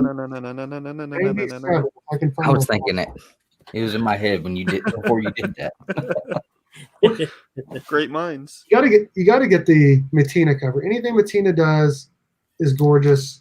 Yeah, that's right. You got both of them. This is the first time I've noticed that the Matina cover actually kind of coincides with the A cover a little bit. I know. Oh, nice. I thought that was cool. That is cool. And you showed that off last night on your channel as well. So make sure you check out 2BrothersComics on there. And for shouting out channels, there you go. 2BrothersComics. Right, there you go. For shouting out channels, make sure you check out Ryan's new video he just dropped today. And Panda has a really cool unboxing. I've not seen it, but I know about it, and it is going to be flipping sweet. So make sure you check that out. Okay. All right. Hey, just in time. We're talking Batman 97. Perfect time, Carlito. Okay. James Tynion the fourth, killing it on Batman. I want to say something really quick. This show started one Marvel, one DC, one independent, and look, here we are toward the end of August, and we are back doing what we've always done. One of each. So excited about this. James Tynion the fourth is killing it on Batman. I said this earlier. He's bringing in, even though it's a Joker war, he is bringing in all these new interesting characters. One that we thought was not going to be that interesting in the last issue, turns out it's someone's possibly new favorite character in the book. I said it was going to be interesting last time too. So. Oh, did you? Okay. But yeah, we're spoiling Batman 97. We can talk about it in chat as well. A lot of interesting things happen in it. I'm going to stop talking. I'm going to let Panda and Dustin give their thoughts on Batman 97. I thought it was good. Oh, well, Dustin definitely swayed me, thinking more about Behind of Thor. And, I already said he was just a smidgen better than Batman. But then after getting swayed, I was like, oh, that's it. I already know what my pick of the week is. So is it Batman? Yeah, it's Batman. Okay, so both of you guys said Batman. He said Thor, and I said Drac and New Dawn. So there you go. Yeah, there's been a lot of a difference of opinion tonight. Yeah. I will say though, Ryan hasn't read Batman, so. Yeah, that's true. I think you read 86 and 87 and stopped there. Yeah, I thought it was really good. Just the internal struggle that once again that Batman's going through, the hallucinations and everything like that. And then we get that cool color splash page with Batman saying "shut up." Mm-hmm. I thought that was really cool. Then him doing what is it called? Where he's tying up his eyes. Like Yeah. a bat. Yeah, it just seems like a ninja movie from there. You know what I mean? And so he does his thing where he doesn't need his eyes to see. And so I thought it was just really cool. And then at the very end, where Harley's neck once again breaks. Yes. I thought that was crazy. Just like I think it had to have been last issue with Alfred's neck breaking. Yeah. And Bruce's parents. And Bruce's parents, yeah. You're right. I forgot about that. So when her neck started to break, yeah, that was crazy. That was crazy. I just flipped to that page. Can we really quickly talk about how amazing Jorge Jimenez is at drawing? Like this particular one, I'm a big fan of. Oh yeah. The way he draws Batman is excellent, and the way he draws Joker is excellent as well. Gosh dang it! I'm on myself full screen here. I can't pull it up. Yeah, I think it's excellent.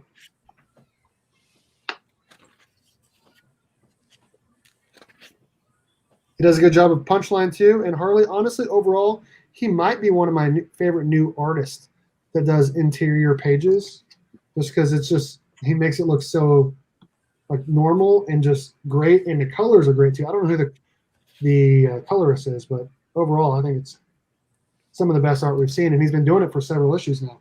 Yeah, and he does faces very well. Does very, very good faces. He does. He does. Dustin, let's hear what you thought about that. Your book of the week. All right.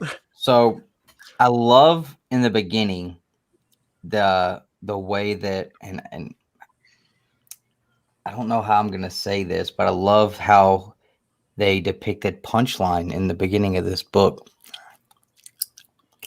Can't believe I said that. But I love Punchline. You do too.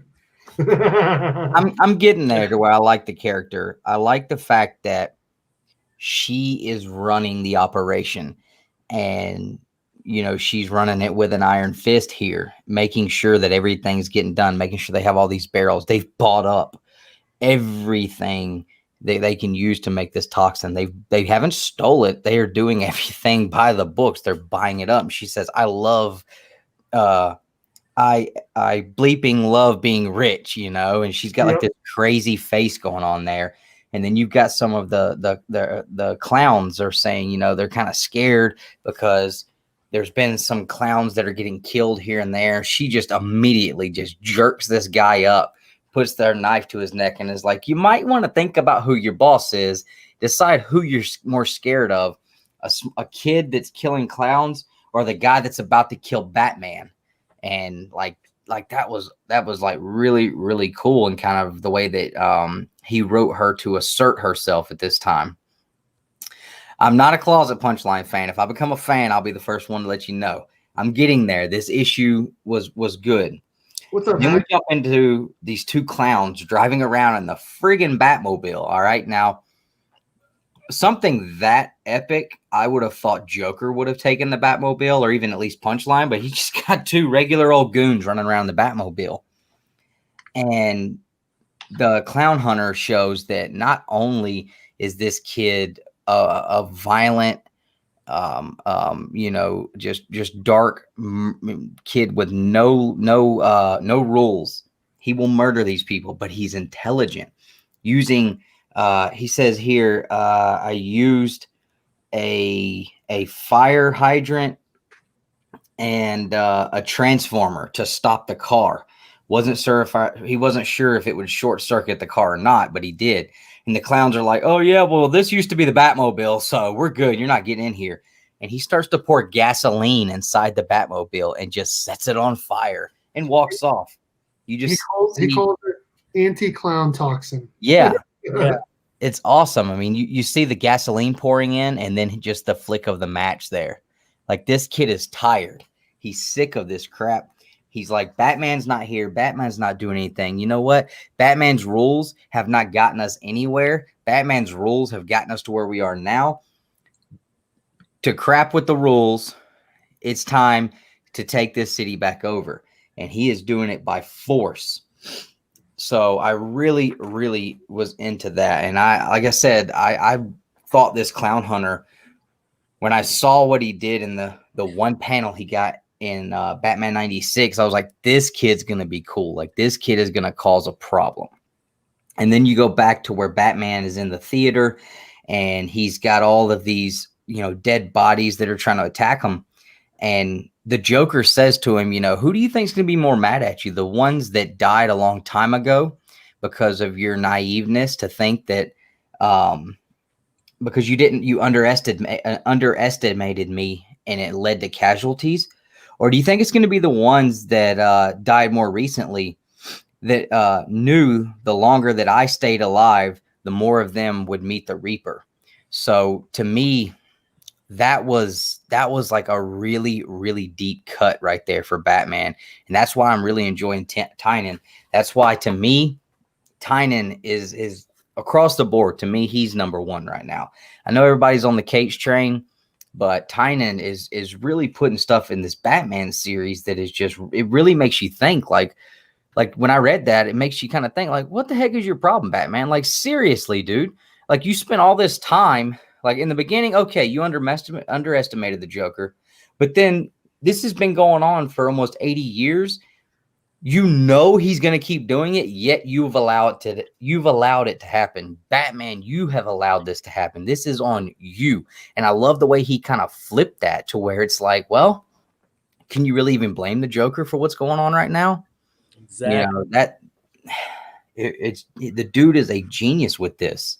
Yeah, I haven't read Batman, but I just did a video about Something is Killing the Children, number 9, and it's a lot of the same things. Like, he knows how to write dialogue that just like makes you think. And to me, it comes off almost as if he knows the only tangible proof of his work on a book is what you see in the dialogue.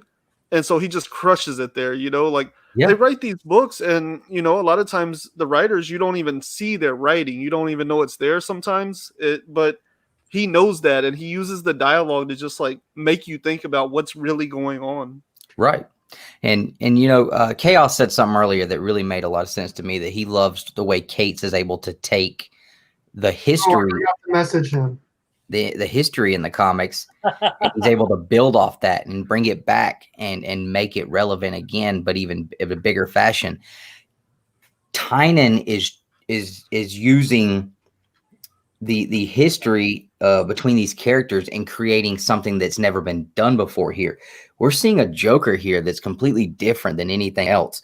This Joker that we're seeing here is not like the usual Joker we've seen, where he's just happy with causing chaos. He's happy with having Batman chase him around. He doesn't want to be the guy in charge. Penguin wants to be the crime boss. Two-Face wants to be the crime boss. All these other characters that Batman goes up against, they want to be the crime boss of Gotham. And the Joker's never really had that attitude, in my opinion. And now when he finally decides, you know what? I think I want to take everything over. I think I want to be the boss. Well, you know what? He decided he wanted to be the boss. He's the boss now, okay? Look at this. This is crazy. The friggin' Joker's sitting there on top of a skyscraper, of a high rise, enjoying, lounging by the pool, the finer things in life, he calls it, hanging out with his new girlfriend, and they're just watching the city burn in ruins, knowing that right now he holds the keys to everything. Everything's going according to plan, and this is for the first time ever. He literally has the answer for every tactic Batman's going to use against him. So it almost seems like, gosh, is Tynan writing himself into a corner? But no, like, there's no way. He's going to find a way, because Batman's got to come out on top. We know that. But I really feel like how he's going to do it, that's going to be the punchline. That's going to be the kicker there, because we know it's going to happen, but how is he going to do it? And then you get this awesome panel with the Clown Hunter here, just standing there. Yep. just looking at it. Like, he's tired of this crap. So like, you've got a whole nother thing. And now the Joker's like, he says the same thing. He's like, I respect the fact that this kid has decided that Batman's rules don't work and he's going to do this and do his own thing. Punchline's like, so what do you think? What are you saying? Like, we should let him do it? He said, no, kill him. But, still respect him. Right? Yeah, I thought that was brilliant writing as well. Yeah, I mean, you can really tell that Joker's really, really taken to this whole mob mentality. Like, he's looking like Mr. T with all those freaking gold chains around him. Like, he really took to that leader role, that mob boss. And I mean, this is a totally new Joker that we haven't seen, and it's actually really freaking cool to actually see how well he's doing in this position when he's got all the money to back him doing whatever it is that he wants. And so I think it's really cool. Like you said, Tynion is just killing it with this story. Yeah. Yeah. I mean, another point to go ahead. Another point to Tynion's writing is his he writes the characters from the perspective of like looking into the human.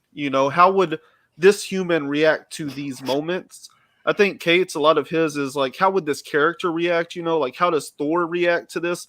Whereas Tynion, what he's writing here is like, how would the human deal with this? And so the character that you're seeing, the reflection of the Joker or Erica in Something Is Killing the Children, they're reflections of somebody reacting very organically. Like, the character is an organic response to what's going on versus being something that's fabricated out of nothing, Yeah, and I'm not trying to strike up a dividing line between being a fan of Cates and being a fan of Tynion. I'm a fan of both of them. Yeah, they're both doing great things, just different angles on it. Right, exactly. I think, to me, across the board right now, in my personal opinion, Tynion is definitely he is the man right now. I mean, he's able to take something like Batman that, when you think of Batman, it's the Dark Knight. But how often do we really see Batman and these stories recently go to that deep, dark place that he's taking this right now? I mean, he's getting very deep with this and doing some really cool things here. And then he adds a little bit of comedy in here. Harley telling Batman, like, oh, yeah, it's working. You're going to trip balls for a little while, but then you're going to be okay. Like, I mean, all this crazy, like, deep, methodical stuff. And then, you throw in some comedy right there. And then the very last page, man, that's what got me, where you have Alfred looking at Batman and says, I'm very sorry, Master Bruce. I think it's time we had a serious talk. Like, what is that about? What does that mean? So here's what we were gonna flip the page and his neck was gonna be broken too. Here's what I'm gonna say about that. Obviously, we've seen it ever since Tynion took over, because when Tom King was finishing that, he wrote out Alfred. He made it seem like it didn't even matter. Whatever. That was their plan the whole time. Whatever. But ever since Tynion took over, he has made it a point for Batman to mightily struggle, without having Alfred in it. And we've seen the last two issues where he's under Punchline's toxin, and he is imagining that he's talking to Alfred like he always does every single night and every single one of his missions. And then he's finally coming to, and then Harley gives him, like you said, this drink where it makes him trip balls. Well, I think on this final page, like you showed, he's going to finally have a talk, obviously just in his own head, with Alfred, where he's finally going to come to terms with Alfred's death. Now, that's not to say that Alfred will not come back at some point. Maybe he'll figure it out and say, hey, we'll do a Lazarus pit, whatever. Who knows? But my thinking is that he's going to have a talk with Alfred, and again, in his head, because he's tripping balls right now. Yeah. He's going to accept the death, and then he's going to be like, okay, I'm ready to bring in my team, because I want to say it's issue 99 that they just showed off like the interior art for it, where or like a cover for it, where Nightwing and the rest of the team is back. And now we did get, where is it? We did. I have it right here. Oh, you don't want me to say it? Oh, you're good. Oh yeah. That looked good. I haven't picked that one up, but yeah, that cover. They say don't judge a book by a cover. That cover right there looks like that's gonna be good. And I love that they said, what is that down there at the bottom? The big something family, happy family. One big And happy didn't family. he kill him and Death in the Family? No, not him. No, that was the other Robin. Yes, Yeah. Jason I get the Todd. Robins mixed up. So Anyways, there's some Bat Family stuff in here that leads into Joker War. So that's all I'm going to say. okay. But they've also shown, I saw it on Twitter today, some of the Bat Family coming in issue 99 of Batman coming up.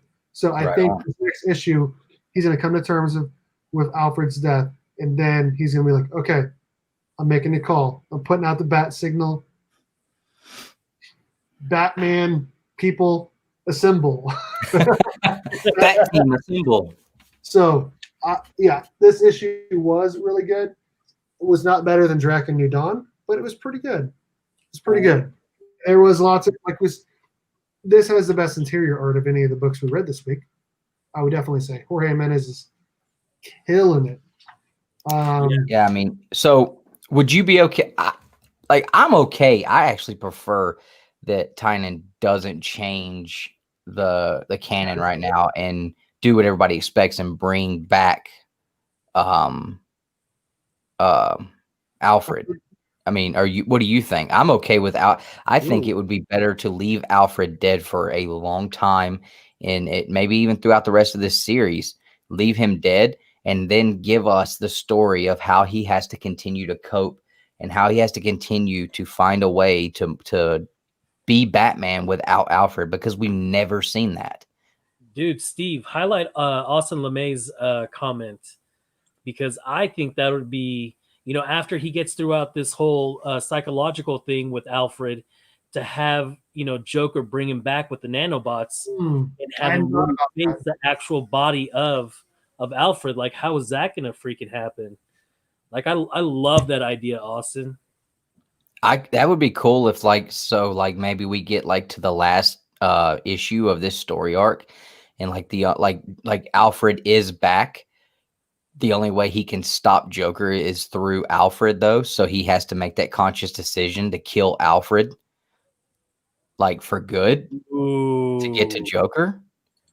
I could see that's how that's that dark methodical stuff that Tynan's doing right now. I could see him doing something like that where Batman has to, and then Batman snaps his neck or something. Should I pull? You don't want me to pull up the teaser thing for issue 99? Oh, you're good, man. Go ahead. Do you want me to? Yeah. Okay, let me see if I can find it. You guys keep talking about Batman 97. I'm going to see if I can find it. Batman 97 was so cool. I like the part where he threw that punch. Oh, shoot. Does anybody else in their mind, when they watch the Batman fights in the panels, the first thing I think of is the Arkham Asylum video games, the way he drops down and he, just all the way across the screen. You just hit a couple of buttons. He's across the screen hitting here, then jumps back across the screen and hits here. That's how I picture these fights going on in my head. I don't know. Yeah. But, I mean, I've never been. Yeah, it's awesome. I mean, I've never been so excited about Batman as I am right now. I mean, I've always been a fan of Batman, but I've never been more excited than I am right now. Yeah, I'm actually kind of interested now because it sounds like he's writing Bruce Wayne instead of writing Batman, Yeah, and Joker knows. And Joker knows it's Bruce Wayne too. So it's nice.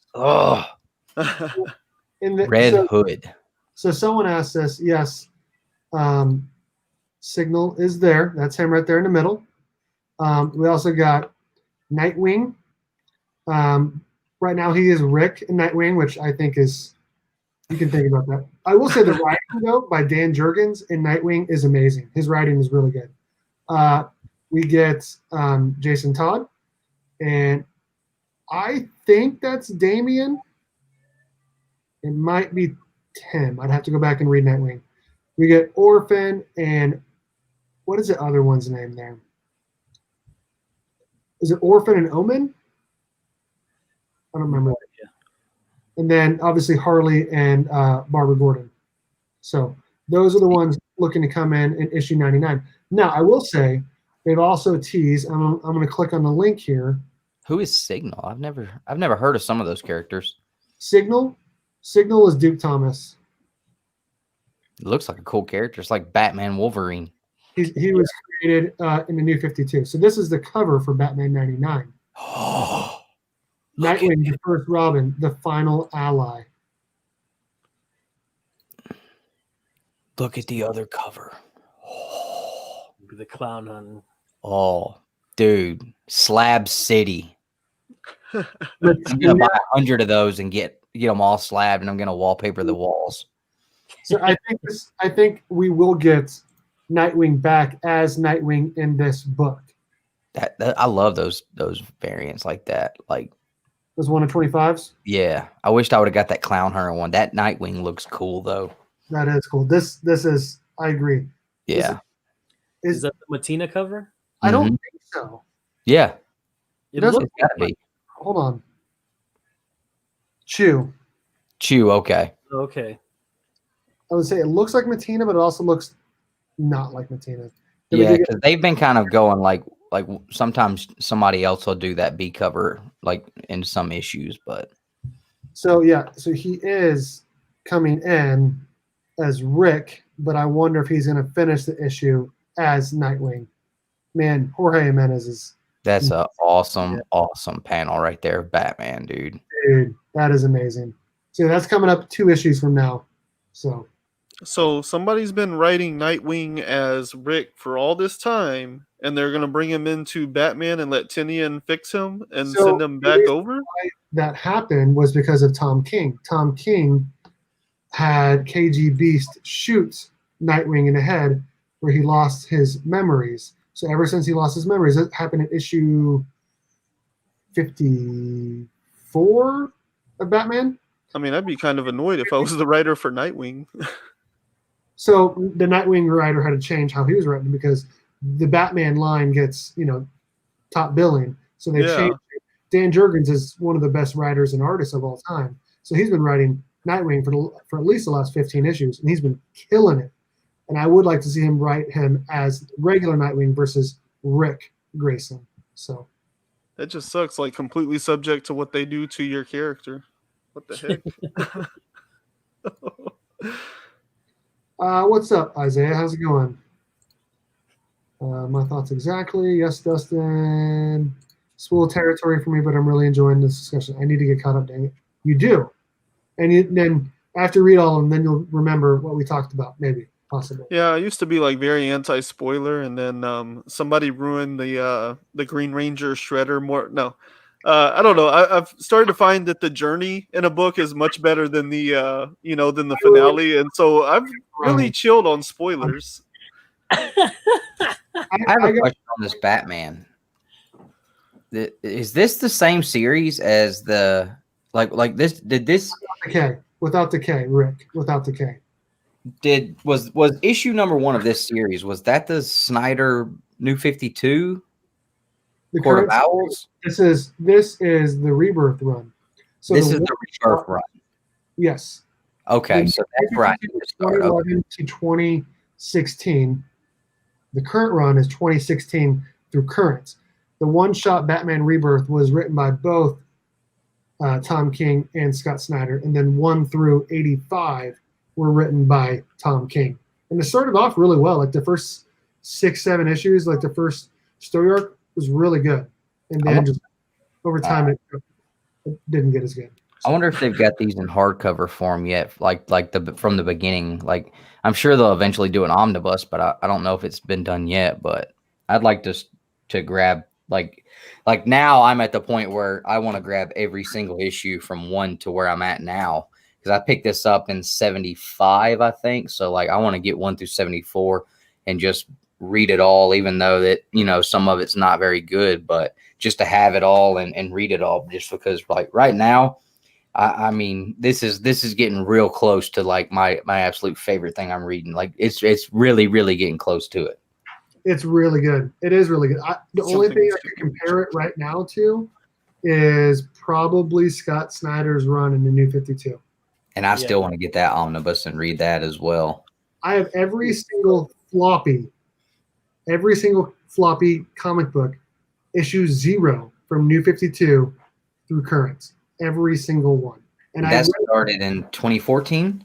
2011. Oh, crap. I wished I was collecting like way back then, man. Like, but I was able to buy them, you know, during parts there, yeah. And then once I got all of them, then I read all of them in one single weekend. And it was my God. Nice. So, yeah, I would definitely say the New 52 run trumps the Rebirth run, but the last 11, 12 issues, whenever he took over in 86, James Tynion has been killing it on Batman. Yeah. No doubt. And I love all the new characters he's created, and they're all pretty interesting. And there's another one coming out. I think it's in 102 with the Ghostmaker. Okay. There's that cover. I don't know if you guys have seen it, where the Ghostmaker is standing here, and you get the Clown Hunter here, and Batman running to try to save the Clown Hunter because Ghostmaker is about to make the Clown Hunter a ghost. So, you know who the Clown Hunter kind of reminds me of in this series, because he's kind of like that one character that's not a part of the team, but he is kind of a part of the, I don't know, to me, and I may be wrong, but he's kind of got like that Casey Jones feel to me for this series. I don't know why. Oh yeah. He reminds me of the Clown Hunter. Reminds me of like a younger Negan he's holding like that bat with the thing on the end. He just wants to go around killing people. I like the attitude. I guess that's what I'm thinking with Casey Jones, because Casey Jones has that real super attitude, and that's the way I look at this character too. But hey, Carlito, hit me up on the IG, man. Maybe we can work something out, trade or something. I don't know. Let's see that Casey Jones again. And I know you got it right next to you. It never goes far. Say that line again where he's had those bats. Game 101. Your instructor, Casey Jones. Boom. Sick. Yeah.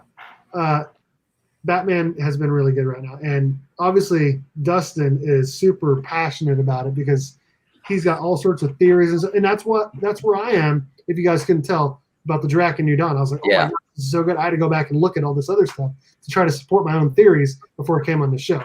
So Dude, I mean, I like that's cool, because like when you get so into something like that you're really just that invested in it that your mind just starts taking you like to these different scenarios. Because like I didn't think about a lot of the stuff you thought about with the Draken, and I've got a lot more history here with that series than I do with this Batman. But it's just, I guess, reading so much of Tynion's other stuff, and just kind of like you start to have that foresight. And I don't know, man. It's just it gets exciting. Shut up, Nick. Ain't you got one of my videos to edit? The people want to see it. I like to work.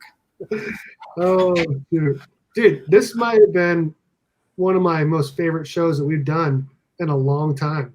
Yeah. Every single week we have a great time. Every single week. Oh yeah. The books this week, phenomenal. Very divisive. We were very divisive this week. Very, very much so. And I had a great time talking with it because we're all kind of on the same level in terms of we all like the same stuff, but we have different opinions on it. I do feel like it. Dude, there you go. There's a shirt. I mean, it was out of style by the time he finally got it, but he's got it. Would you be upset if I cut the sleeves off of my red one? No sleeveless. # team no sleeves. Or you could just go buy a tank top. I could. I should. No, man, cut the sleeves off. Cut the sleeves off. I'm just kidding. Team Barry. I'm not highlighting that comment, Nick. Don't worry, I shouted it out. I had a great time talking with you guys, and I appreciate you joining as always. I do want to make sure I put this out there again. Today, and every single one of our Thursday night chats is brought to you by _Preston on Instagram. Protect your comic book investment for as little as $10 by getting them pressed from Eric at _Pressing. He presses all my books. He does a great job. and he does all different tiers and ages of books. And use my promo code Burke54 to get free shipping back to you. Again, it's comicbook_pressing on Instagram, who is a sponsor of our Thursday night chat. Thank you so much, Eric. You're a great person and a great sponsor. Thank you, everyone, for hanging out. I had a great time. Dude, you didn't He had to get Team Barry up there. Thank you for the super chat, 2BrothersComics. That just took away from part of Dustin's salary. He gonna talk about I'm ugly, but he didn't record a video this week because he couldn't get his hair fixed because he ain't had a haircut in 6 months. Oh, so the video he put out was from last week. Then he just recorded it and then put it out. Oh, here you go. Here you go. I'll tell on you. Don't play. I Be a did not, keyboard warrior. I did not read. Is it Maestro or Maestro? Because Maestro. Maestro. I didn't read it, but I heard it was really good. Nice. Thank you very much again, Nick and Dustin, for the super chat. I appreciate that. With that super chat, I'm up to, well, they're going to take out 30%. So I'm up to $24 I've made on YouTube. We're waiting on our first check to come. It's taking a long time. Oh, dude, nice. Are you above $100 already? Yeah.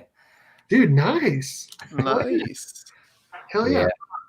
I mean, it may be Christmas by the time we get the first check, but it'll be exciting though. We can frame it. Yeah. On your way to your first plaque. We showed up. You guys are showing off your brands tonight. If you need a mask for work, make sure you check out the merch sites in the description of the video. Get your Burke Family 54 Comics mask or t-shirt, all of that. I want to say it's like $13 on there. So Hashtag Burke's merch. Burke's. Nice. Boom. I like that. Dude. Boom. Nice. Okay. Thank you, everyone, for joining. I'm going to go around the room here, let everyone talk about what they got going on their channel, either recently or coming out next, and then we'll say goodbye. Ryan, you just dropped a video today, man. Mm-hmm. Yeah. Check out my channel. It's in the description, I think. I think I put the right one. If not, put it in Yeah. there. I just dropped the link for my latest video that just came out today. I talk about some books that came out August the 12th and do some deep dives on those. And Something is Killing the Children's involved in that. If nothing else, go check out the thumbnail because I'm starting to really enjoy making these stupid thumbnails. So I also have a podcast. The first episode of that is up. It should be searchable on most podcatchers by now. So that's under Cosmic Campfire. And then I have some other videos that I've recently released. And I have another video coming Saturday. Dude, I like it. I like it a lot. Pandawesome316, you got something coming out tomorrow. Yeah, so come join me tomorrow, 5:30 p.m. Central Standard Time. I'll be on my channel. I'm going to be premiering a video of a mystery box that I got from Chino and Manny over at R&R Comics.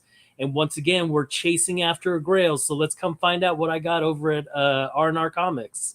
And then on Saturday, you, me, Gamma, Mike V, Vinny, we're all going to hang out over here in Wichita. So it's going to be a very fun-filled weekend. And I think Dustin is going to drive 14 hours is what he said. He's going to drive 14 hours. Yeah. We're going to eat at Spangles together, and we're going to hunt some Boom. All right. Speaking of Dustin. You're just going to grill some burgers and sit in front of a green screen. I already know it. There you go. Dustin is going to be making an appearance on one of the shows he's always on, and he has his own show on Saturday night as well. Why don't you talk about those, bro? So tomorrow night I will be on the Hunt, defending the Hunt Cover Championship against Paul from First Edition Comics. That is going to be a slobber knocker. So if everybody is up and hanging around tomorrow night, come hang out, watch the show. Vote for me, of course, because I am on my way to beating John's Comics with Kids streak for longest and best cover champion ever. Dropped a video today where if you missed it, you can go on there and see what grail I picked up. It was not the slab. A lot of people thought it was the slab I showed in the beginning. It's not the slab. It's the raw book at the end. So you can check that out. You got to watch the whole thing. Yeah, absolutely. And we will be dropping a big toy haul video from Justin Birch tomorrow. Whoop, whoop. We're going to be dropping a video next week where me and Nick get in a pretty heated conversation about scalpers. Saturday Night Babylon will be this Saturday night. And the last thing, guys, I'm dropping a link in the chat right now. I know a lot of people were asking where they could get the TMNT Club shirts. There's a link in the chat now. They are not the exact same as this one. The guy actually changed them up a little bit, and they are more of like a memorial style shirt. So you can go in there and grab those. They are in black. They are in green, tank top, or a t-shirt. All the proceeds are going to go to the Jabroni's family, and there's a couple of auctions this weekend as well. If you haven't been able to donate or participate at all, and you were looking for a way to do that, it's, go to Instagram. You'll be able to find it there. If anybody has any problems getting a hold of the shirts, hit us up on Instagram. If you're watching on the replay and you don't see the link, hit us up on Instagram. We'll make sure everybody gets that link. So, but yeah, that's all. That's all for me, man. Boom. Well, I have a video coming out tomorrow. I'm talking about some books that I think are, I